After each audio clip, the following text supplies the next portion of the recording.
प्राचीन समय में पृथ्वी पर एक ब्राह्मणी रहती थी। वह सदैव श्रद्धा से व्रत किया करती थी। एक बार उसने पूरे महीने व्रत किया, जिससे उसका शरीर अत्यंत दुर्बल हो गया।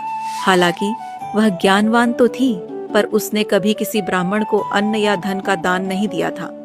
व्रतों से उसने अपना शरीर तो पवित्र कर लिया था, लेकिन वह दान न करने के कारण मोक्ष प्राप्ति नहीं कर सकती थी। एक बार भगवान श्री कृष्ण भिक्षुक का रूप धारण कर उस ब्राह्मणी के पास गए। उन्हें देखकर ब्राह्मणी ने पूछा, महाराज, किस लिए आए हो? उन्होंने कहा, मुझे भिक्षा चाहिए। ये सुनकर उसने एक मिट्टी का ढेला उनके भिक्षा पात्र में डाल दिया। वे उसे लेकर वैकुंठ में लौट आए। कुछ समय बाद ब्राह्मणी भी शरीर त्याग कर वहां आ गई। उसे मिट्टी का दान करने से एक सुंदर महल मिला, पर उसमें अन्न का एक दाना भी नहीं था। घबराकर वह भगवान श्री कृष्ण के पास पहुंची और बोली, प्रभु, मैंने इतने व्रत किए, पर मेरे महल में अन्न क्यों नहीं है?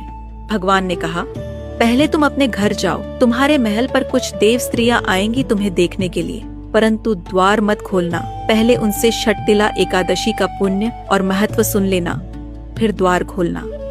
यह सुनकर ब्राह्मणी अपने महल लौटी। जब देव स्त्रियां आईं और द्वार खोलने को कहा, तब ब्राह्मणी बोली, पहले आप मुझे षटतिला एकादशी का महत्व बताइए। तब एक देव स्त्री ने उसे इस एकादशी का पूरा महत्व बताया। महत्व सुनते ही ब्राह्मणी ने द्वार खोल दिया।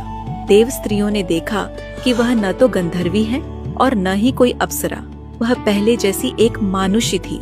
उस ब्राह्मणी ने उनकी कथानुसार विधि से षटतिला एकादशी का व्रत किया, जिसके प्रभाव से वो सुंदर हो गई तथा उसका महल अन्न और समस्त सामग्रियों से भर गया। इस एकादशी का व्रत जीवन के दुर्भाग्य, दरिद्रता और कष्टों को दूर करता है और मोक्ष प्रदान करता है। इसलिए इस एकादशी का व्रत सभी को अवश्य करना चाहिए और साथ ही तिल का दान भी करना चाहिए।